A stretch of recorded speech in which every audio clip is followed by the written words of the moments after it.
ಎಲ್ಲ ತಾಲೂಕು ಘಟಕಗಳಿಂದ ಜಿಲ್ಲಾ ಘಟಕದಿಂದ ಬಂದಿರತಕ್ಕಂಥ ಎಲ್ಲ ಅಧ್ಯಕ್ಷರುಗಳು, ಪದಾಧಿಕಾರಿಗಳು, ಸದಸ್ಯರು, ಮುಖಂಡರುಗಳ ಸಮ್ಮುಖದಲ್ಲಿ ಇವತ್ತು ಭಾವಪೂರ್ಣ ಶ್ರದ್ಧಾಂಜಲಿ ಕಾರ್ಯಕ್ರಮವನ್ನು ಮಾಡ್ತಾ ಇದ್ದೀವಿ. ಎಲ್ಲರ ತಮ್ಮ ಎಲ್ಲರೂ ಸಹ 2 ನಿಮಿಷಗಳ ಕಾಲ ಮೌನಾಚರಣೆಯನ್ನು ಮಾಡೋಣ.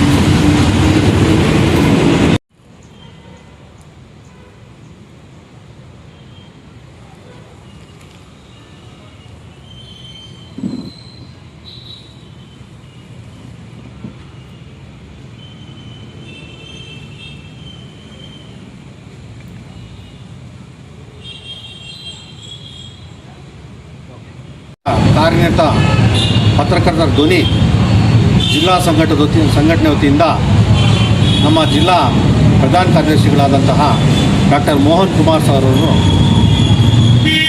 ಇತ್ತೀಚೆಗೆ ಆರೋಗ್ಯದ ಸಮಸ್ಯೆ ಉಂಟಾಗಿ ಮರಣ ಹೊಂದಿದ್ದಾರೆ. ಅವರು ನಮ್ಮನ್ನು ಅಗಲಿದ್ದಾರೆ. ಆ ದುಃಖ ಭರಿಸೋಕ್ಕೆ ಈಗಲೂ ಆಗ್ತಾಯಿಲ್ಲ, ನಂಬಕ್ಕೆ ಆಗ್ತಾಯಿಲ್ಲ. ಒಳ್ಳೆಯ ವ್ಯಕ್ತಿ, ಸರಳ ಜೀವಿ, ಸರಳ ಸಜ್ಜನಿಕೆ ವ್ಯಕ್ತಿ, ಸ್ನೇಹ ಜೀವಿ ಆಗಿದ್ದರು. ಇವರು ಹಲವಾರು ಸಂಘ ಸಂಸ್ಥೆಗಳಲ್ಲಿ ಈಗಾಗಲೇ ಕಾರ್ಯನಿರ್ವಹಿಸಿದ್ದಾರೆ. ಇದಕ್ಕೂ ಮುಂಚಿತವಾಗಿ ಅವರು ಒಬ್ಬ ಸರ್ಕಾರಿ ನೌಕರನಾಗಿ ಸರ್ಕಾರದ ಸೇವೆ ಸಲ್ಲಿಸಿದ್ದಾರೆ. ಒಬ್ಬ ಅಧಿಕಾರಿಯಾಗಿ ಸೇವೆ ಸಲ್ಲಿಸಿದ್ದಾರೆ. ಅದರ ಜೊತೆಗೆ ಕರ್ನಾಟಕ ಹಸಿರು ಸೇನೆ ಸಂಘದಲ್ಲೂ ಸಹ ರೈತರ ಪರವಾಗಿ ಹೋರಾಟಗಳಲ್ಲಿ ಪಾಲ್ಗೊಂಡು ಯಶಸ್ವಿ ಹೋರಾಟಗಳು ಮಾಡಿದ್ದಾರೆ. ಅದೇ ರೀತಿಯಾಗಿ ಮಾನವ ಹಕ್ಕುಗಳ ಸಂಘಟನೆಯಲ್ಲೂ ಸಹ ಹಲವಾರು ಹೋರಾಟಗಳ ಬಗ್ಗೆ ಅಧಿಕಾರಿಗಳಿಗೆ ಬಿಸಿ ಮುಟ್ಟಿಸಿದ್ದಾರೆ.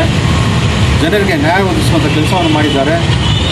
ಹಾಗೆ ನಮ್ಮ ಕಾರ್ಯನಿರತ ಪತ್ರಕರ್ತರ ಧ್ವನಿ ಸಂಘಟನೆಯ ಜಿಲ್ಲಾ ಪ್ರಧಾನ ಕಾರ್ಯದರ್ಶಿಗಳಾದ ಮೇಲೆ ಜಿಲ್ಲಾಧ್ಯಕ್ಷರಾದ ಮುದ್ದುಕೃಷ್ಣರವರು ಹಾಗೂ ಡಾಕ್ಟರ್ ಮೋಹನ್ ಕುಮಾರ್ ಸರ್ ಅವರು ಪ್ರಧಾನ ಕಾರ್ಯದರ್ಶಿಗಳು ಜಿಲ್ಲಾ ಮಟ್ಟದಲ್ಲಿ ಜಿಲ್ಲಾ ಪದಾಧಿಕಾರಿಗಳು ಸೇರಿದಂತೆ ಎಲ್ಲ ತಾಲೂಕುಗಳು ಸಂಘಟನೆ ಬಲಪಡಿಸಿದ್ದಾರೆ. ಮುಖ್ಯವಾಗಿ ಗುಡಿಬಂಡೆಯಲ್ಲಿ ತಾಲೂಕು ಘಟಕ ರಚನೆ ಸಂದರ್ಭದಲ್ಲಿ ಸಹ ಡಾಕ್ಟರ್ ಮೋಹನ್ ಕುಮಾರ್ ಸರ್ ಅವರ ಪಾತ್ರ ಬಹಳಷ್ಟು ಮಹತ್ತರವಾಗಿತ್ತು. ಅದೇ ರೀತಿಯಾಗಿ ಮನೆ ತಾನೇ ಚಿಂತಾಮಣಿ ತಾಲೂಕಿನಲ್ಲಿ ಅಲ್ಲೂ ಹೋಗಿ ಮೋಹನ್ ಕುಮಾರ್ ಸರ್ ಅವರು ಹಾಗೂ ಪದಾಧಿಕಾರಿಗಳು ಹೀಗೆ ಸಂಘಟನೆ ಬಲಪಡಿಸಲು ತುಂಬ ಒತ್ತು ಕೊಡ್ತಾಯಿದ್ರು. ಒಳ್ಳೆಯ ಸ್ನೇಹಜೀವಿ ಆಗಿದ್ದರು, ಸಾಮಾಜಿಕ ಸೇವೆಯನ್ನು ಮಾಡ್ತಾಯಿದ್ರು. ಅದೇ ರೀತಿಯಾಗಿ ಗೌರಿಬಿದನೂರು ಮತ್ತು ಸುತ್ತಮುತ್ತಲು ಚಿಕ್ಕಬಳ್ಳಾಪುರ ಜಿಲ್ಲೆಯಲ್ಲಿ ಎಲ್ಲೇ ಕಾರ್ಯಕ್ರಮಗಳಾದರೂ ಸಹ ಸಹಾಯ ಹಸ್ತವನ್ನು ಚಾಚ್ತಾಯಿದ್ರು. ಅದು ಯಾವುದೇ ಸಂಘಟನೆ ಏನೇ ಕಾರ್ಯಕ್ರಮ ಮಾಡಲಿ. ಹೇಳಬೇಕಂದ್ರೆ ಕಳೆದ ತಿಂಗಳು ಇದೇ ದಿನ 25ನೇ ತಾರೀಕು ನಾವು ಭಾಗ್ಯನಗರದ ಹೈವೇ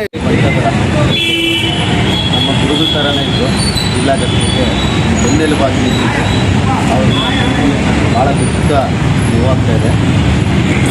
ಸರಳ ಜೀವಿ ಮತ್ತು ನಮಗೆ ಏನೇ ಸಲಹೆಗಳು ಈ ಮತ್ತು ಸಂಘಟನೆ ಬೆಳವಣಿಗೆಗಳು ಎಲ್ಲ ಪ್ರತಿಯೊಂದರಲ್ಲೂ ಭಾಗವಹಿಸಿ ಅವರು ಈ ಥರ ಬೆನ್ನೆಲುಬು ಥರ ನಿಂತಿತ್ತು. ಅವ್ರನ್ನ ಕಳ್ಕೊಂಡಿದ್ದು ಭಾಳ ದುಃಖ ನೋವು ಉಂಟಾಗುತ್ತದೆ. ಇಷ್ಟು ಬೇಗ ಈ ಥರ ಮೋಸ ಆಗ್ತಿರೋದಿಲ್ಲ. ದೇವರು ಈ ದಿನ ಒಂದು ಜಿಲ್ಲಾ ಘಟಕದಿಂದ ಚಿಕ್ಕಬಳ್ಳಾಪುರ ಜಿಲ್ಲೆಯ ಅಂಬೇಡ್ಕರ್ ಭವನದಲ್ಲಿ ಒಂದು ಭಾವಪೂರ್ಣ ಶ್ರದ್ಧಾಂಜಲಿ ಕಾರ್ಯಕ್ರಮವನ್ನು ನಮ್ಮ ತಾಲೂಕು ಘಟಕ ಅಧ್ಯಕ್ಷರು, ಪದಾಧಿಕಾರಿಗಳು, ಜಿಲ್ಲಾ ಘಟಕ ಅಧ್ಯಕ್ಷ ಪದಾಧಿಕಾರಿಗಳು ಎಲ್ಲರೂ ಸೇರಿ ಒಂದು ಶ್ರದ್ಧಾಂಜಲಿ ಹಮ್ಮಿಕೊಂಡು ಮುಂದಿನ ದಿನಗಳಲ್ಲಿ ಎಲ್ಲ ಒಳ್ಳೆಯದಾಗುತ್ತೆ. ನೋವು ಉಂಟಾಗ್ತಾಯಿದೆ, ಅದರಿಂದ ಮಾತು ಬರ್ತಾ ಇಲ್ಲ. ದಯವಿಟ್ಟು ಶ್ರಮಿಸಬೇಕು. ದೇವರು ಅವರ ಕುಟುಂಬಕ್ಕೂ ಮತ್ತು ಅವರು ಸ್ವರ್ಗದಲ್ಲಿ ನಾನು 2 ಮಾತುಗಳನ್ನು ಯಾರು ಇಷ್ಟಪಡ್ತೀನಿ. ಲೋಗ್ ಇಡ್ಲಿ ಚೇರ್ನ ಒಳಗೆ ಯಾಕಪ್ಪ ತಗೋದೆ ನೀನು ಪುಟ್ಟ